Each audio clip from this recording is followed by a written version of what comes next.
Bonjour à tous, des Autotransact Talange, réseau plus que pro. Alors, nous sommes élus, évidemment, la meilleure entreprise de France en matière de satisfaction client. Nous n'avons jamais connu le moindre contentieux avec nos clients, le moindre litige, le moindre conflit. Voilà, c'est ce qu'on appelle la considération du client, le respect de ses clients et du consommateur. Ce qu'on porte au quotidien, tout simplement, c'est de tout faire, d'avoir la détermination de se battre pour chacun de nos clients. C'est une différence avec d'autres. Alors, cette légitimité, bien évidemment, vous le savez, depuis maintenant un petit peu plus de 15 ans, on la met au service du consommateur à travers ce que l'on appelle la défense du consommateur. C'est le combat contre les injustices. Et c'est dans ce cadre, aujourd'hui, c'est l'enjeu de cette vidéo d'ailleurs, que nous allons évoquer une question centrale, la question de la surfacturation. Vous savez, à l'image de cette dame qui est venue nous voir il y a environ 2 semaines et qui nous a donné l'idée de faire justement cette vidéo. Une dame qui était voir tout simplement son concessionnaire pour lui demander un devis pour des réparations sur son véhicule et le réparateur manifestement l'a surfacturé.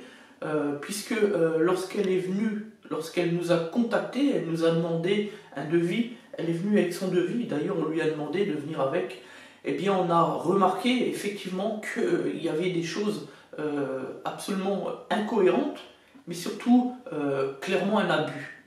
Voilà. Et aujourd'hui c'est inacceptable parce que c'est toujours les mêmes. Quand on a affaire à une femme, quand on a affaire à des personnes du 3e âge ou des tout jeunes qui ne connaissent rien à l'automobile, on a toujours le même comportement. C'est un scandale, c'est une ignominie, c'est inacceptable. Donc aujourd'hui je vais faire cette vidéo pour bien expliquer les règles fondamentales sur notamment 2 éléments bien précis. Lorsque vous faites un devis, la première chose à savoir déjà, c'est que l'étude du devis se réalise toujours dans le détail et non pas d'une manière globale. Parce qu'il y aura toujours des gens qui vont penser, parce que le devis est cher, qu'il s'agit de la surfacturation, d'un abus. Ce n'est pas toujours le cas. Il faut éviter les amalgames. On peut très bien avoir un devis de 80 € qui soit surfacturé alors qu'un devis de 600 € soit finalement un devis plutôt correct. Voilà. C'est bien pour cela qu'il faut analyser dans le détail, notamment parce que lorsque au moment de la facturation, certaines mentions sont obligatoires dans les métiers d'automobile. On en a déjà fait une vidéo d'ailleurs. Donc c'est pour ça que ce détail, il est toujours intéressant de le retrouver dans les devis, même si ce n'est pas obligatoire. Alors, et si vous demandez un devis bien détaillé qu'on n'est pas d'accord, que votre réparateur n'est pas d'accord, eh bien vous êtes libre de faire d'autres devis ailleurs, etc. De jouer sur le principe de l'offre à la demande, tout simplement. Alors, au niveau du détail, vous avez les pièces de rechange, vous le savez, et vous avez tout ce qui concerne la main-d'œuvre. Alors, il existe des règles qui sont bien encadrées par la législation actuelle et en vigueur. Des règles par lesquelles nous ne pouvons pas passer outre en tant que professionnel de l'automobile. Alors, premier point sur les pièces de rechange. Alors, sur les pièces de rechange, déjà, il ne faut pas tout mélanger. Vous le savez, aujourd'hui, on a un problème de fond avec les sites internet.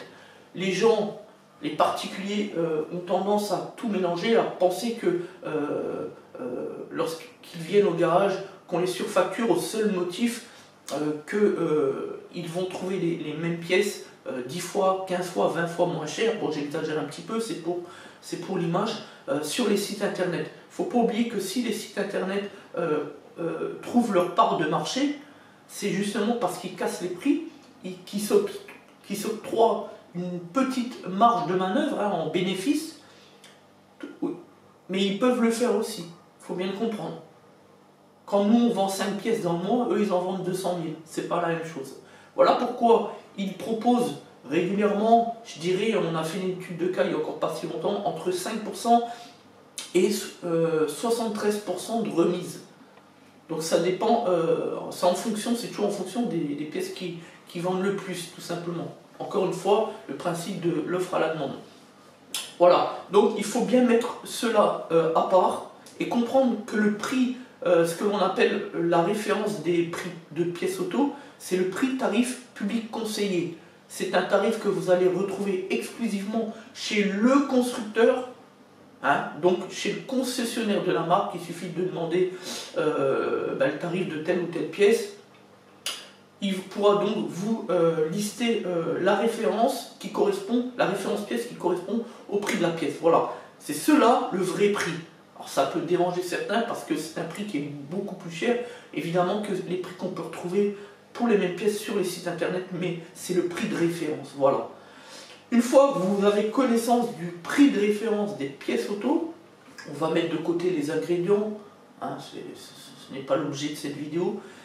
Vous avez les règles qui s'appliquent à tout ce qui est main d'œuvre. Alors là, il y a deux principes fondamentaux. Le premier, c'est l'obligation d'information sur le taux horaire. Chaque garagiste a l'obligation d'afficher devant son établissement l'ensemble de ses taux horaires en fonction de la difficulté des travaux, T1, T2, T3, etc. Voilà, c'est une obligation d'information. Il y a des règles là-dessus, on ne peut pas le modifier aussi quand on veut, ça pourra faire l'objet d'une autre vidéo. L'objectif, c'est de dire déjà que le taux horaire doit être affiché, c'est obligatoire.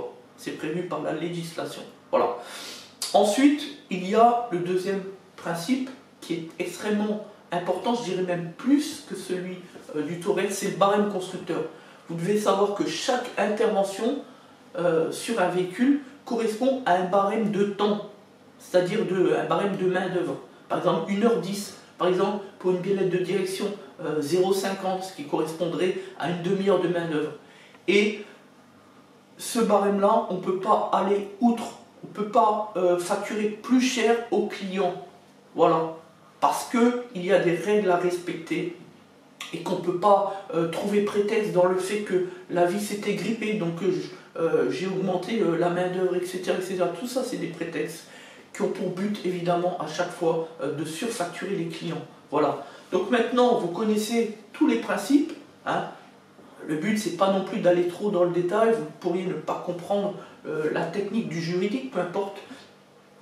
Vous, aujourd'hui, à l'appui de cette vidéo, vous avez de quoi comprendre si, lorsque vous allez chez le garagiste, chez votre réparateur, vous allez faire l'objet d'une surfacturation, d'un abus, ou alors si le réparateur est correct avec vous, tout simplement. Voilà. Si jamais vous avez besoin d'une étude de cas plus précise, évidemment, vous pouvez nous rejoindre ici à Talange. On sera un plaisir, bien évidemment, gratuitement, de vous conseiller, de vous aider par rapport au devis qu'on vous aura tiré, tout simplement. Voilà. Donc merci à tous, c'était Des Autotransact, Talange et Réseau Plus que Pro.